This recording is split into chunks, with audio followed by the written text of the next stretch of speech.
বিনা তল্লাশিতে অনুমোদন দেয়া হয়েছে। এখন এই তল্লাশি পণ্য জাহাজগুলোকে কি করা হয়? যে এই পণ্যগুলো আসে, তা না হলে আপনার এই যে ১০ ট্রাক অস্ত্রের যে ব্যাপারটি সেটা ঘটলো কি করে? আপনার এই বজ্র আটনি ফসকা গেরো তো দীর্ঘদিন ধরে আমরা দেখছি। সুতরাং সেই বিষয়গুলো কিন্তু আমলে নিতে হবে যখন আমরা নির্মোহ একটা বিশ্লেষণে যাব। আমি ব্যক্তিগতভাবে জেহাদ ঘোষণা করেছিলাম এবং এখনো সেই জেহাদে ব্যাপৃত আছি টিপু মনির বিরুদ্ধে। আমাদের শিক্ষা ব্যবস্থার ১২টা বাজিয়ে দিয়েছেন। তার ধারাবাহিকতায় নওফেল সেটি অব্যাহত রেখেছেন এবং সেই লিগেসি কিন্তু আমরা এখনো বহন করতে হচ্ছে। ইউনূসের যে সেবাটা আমরা ১৬ বছর ধরে বঞ্চিত হয়েছি, তার অন্যতম কুশীলব দীপুমণি এবং তার স্বামী, যিনি ইজড আউট হয়েছিলেন আপনার প্রফেসর ইউনূসের টিম থেকে, এবং তার প্রতিশোধ হিসেবে এই যে মেলাইন করবার যে ব্যাপারটা, জাতীয় আন্তর্জাতিকভাবে প্রফেসর ইউনূসকে ভিলেন বানানোর চেষ্টা, এই সবকিছুর পেছনে কিন্তু এই দীপুমণি সক্রিয় ভূমিকা পালন করেছে। পাকিস্তান, বাংলাদেশ দুটি একই রাষ্ট্র ছিল এবং পাকিস্তান রাষ্ট্রের জন্ম দিয়েছে কিন্তু বাংলাদেশের মানুষ। যে দলটি পাকিস্তান আন্দোলন শুরু করেছিল সেটির গোড়াপত্তন হয় ঢাকায়। বঙ্গভঙ্গ নিয়ে যে টানাপোড়েন তার অংশ হিসেবে। আর নবাব স্যার সলিমুল্লাহ বাহাদুর কেসিআই, তিনি মূলত ছিলেন প্রধান আর্কিটেক্ট এবং পরবর্তীতে আপনার সেই লাহোর প্রস্তাব, যেটি সংশোধন করার কারণে আপনার স্টেটস এর বদলে স্টেট থেকে গেল এবং ট্রাঙ্কুলেটেড মথ ইটেন ম্যাপ আমরা উপহার পেলাম আপনার স্যার সিরিল রেডক্লিফের বদান্যতায়। আর বর্তমান যে অবয়ব নিয়ে যে মানচিত্রটি বাংলাদেশের, এটা মূলত কিন্তু কন্ডিশন হয়ে গেছে 1947। অপশন দেওয়া হয়েছিল সিলেটবাসীকে, তারা একটা প্লেবিসাইটের মাধ্যমে দিয়ে দেন মাশরেকে পাকিস্তানে যোগ দিয়েছিলেন।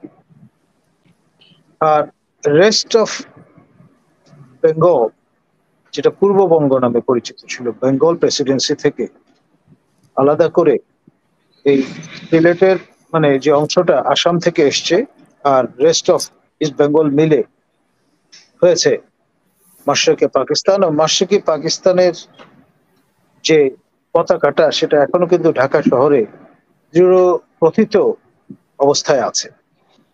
এই বিষয়টা আমরা কয়জন আমলে নিয়েছি। এই যে আমাদের জাতীয় সংসদ ভবন, ক্রিসেন্ট লেক, সেইখানে আইয়ুব খান বিষয়টা কমিশন করে দিয়ে গেছেন লুই কানকে দিয়ে। এটা নিয়ে আজ পর্যন্ত কেউ কিন্তু শোরগোল তোলে। আপনার লুই কানের যে নকশা, সেটা ব্যত্যয় ঘটিয়ে স্পিকারের বাসভবন তৈরি করা হয়েছে, তখন পরিবেশবাদীরা এটা নিয়ে হইচই করেছে। এ বাদে আজ পর্যন্ত আমি পাবলিক স্ফেয়ারে বিষয়টা নিয়ে খুব একটা উচ্চবাচ্য হতে দেখি। এখন পাকিস্তান সার্কভুক্ত একটি দেশ এবং আপনার ভারত সার্কভুক্ত একটি দেশ, অন্যান্য এই আফগানিস্তান সহ সব মিলিয়ে যে কটি রাষ্ট্র আছে, তারা একে অপরের সঙ্গে ব্যবসা বাণিজ্য করবে, এটা অত্যন্ত স্বাভাবিক। প্রক্সিমিটির একটা ব্যাপার আছে। আর যে কথাটা নিয়ে হইচই হচ্ছে সেটা হচ্ছে বিনা তল্লাশিতে অনুমোদন দেয়া হয়েছে। এখন এই তল্লাশি পণ্য জাহাজগুলোকে কি করা হয়? যে এই পণ্যগুলো আসে, তা না হলে আপনার এই যে ১০ ট্রাক অস্ত্রের যে ব্যাপারটি সেটা ঘটলো কি করে? আপনার এই বজ্র আটনি ফসকা গেরো তো দীর্ঘদিন ধরে আমরা দেখছি। সুতরাং সেই বিষয়গুলো কিন্তু আমলে নিতে হবে যখন আমরা নির্মোহ একটা বিশ্লেষণে যাব। আর এখানে আপনার যেই অবস্থাটা আন্তর্জাতিক যে আদালতের দৃষ্টান্ত আমরা এর আগে দেখেছি, তার মধ্য দিয়ে উইথ ডিউ রেসপেক্ট কারো কারো মতে এক ধরনের মব জাস্টিস হয়েছে। কাউকে হয়তো যাবজ্জীবন কারাদণ্ড দেওয়া হয়েছে, শাহবাগ থেকে হইচই তোলার পর, শোরগোল তোলার পর তাকে আবার পরবর্তীতে মৃত্যুদণ্ড দেওয়া হয়েছে। এই ধরনের ঘটনাগুলো ঘটেছে। কিন্তু এখন তার উল্টোটা যদি এখন ঘটতে থাকে, তখন ব্যাপারটা কি দাঁড়ায়? আপনার আন্তর্জাতিক সম্প্রদায়ের একটা বড় অংশ তারা কিন্তু মৃত্যুদণ্ডে বিশ্বাস করে না। আপনার অ্যামনেস্টি ইন্টারন্যাশনাল, বিশ্বের সেরা মানবাধিকার সংগঠন, সবচেয়ে পুরনো, ইয়ান মার্টিন শুরু করেছিলেন এই যাত্রা। সেই সংগঠন মৃত্যুদণ্ড রহিতকরণের জন্য বিশ্বব্যাপী কাজ করে চলেছে। ইউরোপের অনেক দেশে মৃত্যুদণ্ড রহিত করা হচ্ছে, এবং সেই কারণে আপনার এখন যদি এই আন্তর্জাতিক আদালত মৃত্যুদণ্ড প্রদান করে, তখন সেটা কতটা অ্যাকসেপ্টেবল হবে টু দ্য ইন্টারন্যাশনাল কমিউনিটি, সে বিষয়টাও কিন্তু আগে থেকে চিন্তা করে রাখা ভালো। আমি ব্যক্তিগতভাবে জেহাদ ঘোষণা করেছিলাম এবং এখনো সেই জেহাদে ব্যাপৃত আছি দীপুমণির বিরুদ্ধে। আমাদের শিক্ষা ব্যবস্থার 12টা বাজিয়ে দিয়েছেন। তার ধারাবাহিকতায় নওফেল সেটি অব্যাহত রেখেছেন, এবং সেই লিগেসি কিন্তু আমরা এখনো বহন করতে হচ্ছে। এখন এই যে মহিলাটি, তিনি তৎকালীন শাসক দলের খুবই গুরুত্বপূর্ণ প্রভাবশালী ব্যক্তি ছিলেন। তিনি জয়েন্ট সেক্রেটারি জেনারেল ছিলেন পার্টির, এবং শেখ হাসিনা এবং শেখ রেহানার সাহচর্য দীর্ঘদিন ধরে তিনি ভোগ করেছেন। তাকে এই যে সিঁড়ি বেয়ে একেবারে সর্বোচ্চ পর্যায়ে উঠে আসবার ক্ষেত্রে যিনি ফ্যাসিলিটেট করেছেন, তিনি এস এ মালেক সাহেব, প্রয়াত। কলাবাগানে তার প্রতিবেশী ছিলেন। এই সোশ্যাল ক্যাপিটাল কাজে লাগিয়ে, এবং যেহেতু তিনি ডিবেট করতেন, আদো আদো একটা নিজস্ব স্টাইল ছিল, এবং সেই স্টাইল থাকবার কারণে শেখ হাসিনার দৃষ্টি আকৃষ্ট হয়, সবাইকে অবাক করে তাকে কিন্তু প্রমোট করা শুরু করে।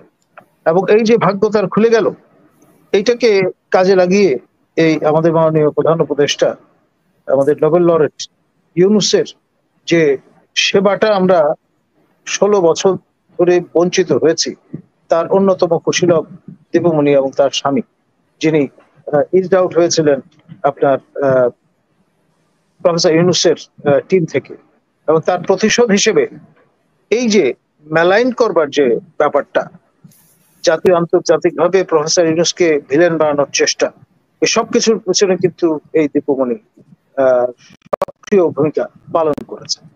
সেই জন্য অন্য সকল দায় দায়িত্ব, আপনার প্রায় 8,000 কোটি টাকার আপনার যে বাণিজ্যটি তিনি করেছেন, 7,000 কোটি টাকার বালি উত্তোলন করে চাঁদপুরকে ভাঙনের মুখে ঠেলে দিয়েছেন, এবং সবগুলো আপনার ডিও কিন্তু তার স্বাক্ষরে করা। তারপর আমাদের বেগম রোকেয়া বিশ্ববিদ্যালয়ের যে প্রকল্প, সেটা মুখ থুবড়ে পড়েছে কিন্তু তার কারসাজিতে। তিনি অসহযোগিতা করবার কারণে আজকে পর্যন্ত আপনার সবকিছু ক্ষয়ে ক্ষয়ে যাচ্ছে, এবং এর দায় তিনি কিন্তু নিবেন এমনটি আমার মনে হয় না। এবং বর্তমান যে আপনার মেকানিজম আছে, যে পদ্ধতি প্রক্রিয়া আছে, সেখানে খুব করণিক দৃষ্টিতে বিষয়গুলো তাকে এড়িয়ে, তাকে রক্ষা করে অন্যের ঘাড়ে দায় এড়িয়ে চাপিয়ে দেওয়ার একটা চেষ্টা এখনো অব্যাহত আছে। প্রথম আলোর মতো পত্রিকা বলুন, টিআইবির মতো প্রতিষ্ঠান বলুন, আপনার সর্বত্র দীপুমণির ভাবাদর্শে বিশ্বাসী লোকজন কিন্তু এখনো যথেষ্ট বহাল তবিয়তে আছে। একসময় যারা ছাত্র ইউনিয়ন করতেন, তাদের বিরাট একটা নেটওয়ার্ক আছে, এবং সেই নেটওয়ার্কে অনেকেই অবগাহন করেছে এবং করছে। সুতরাং তিনি খাঁচায় আবদ্ধ আছেন, এটা ভেবে আত্মপ্রসাদ লাভ করাটা হবে বোকামির নামান্তর।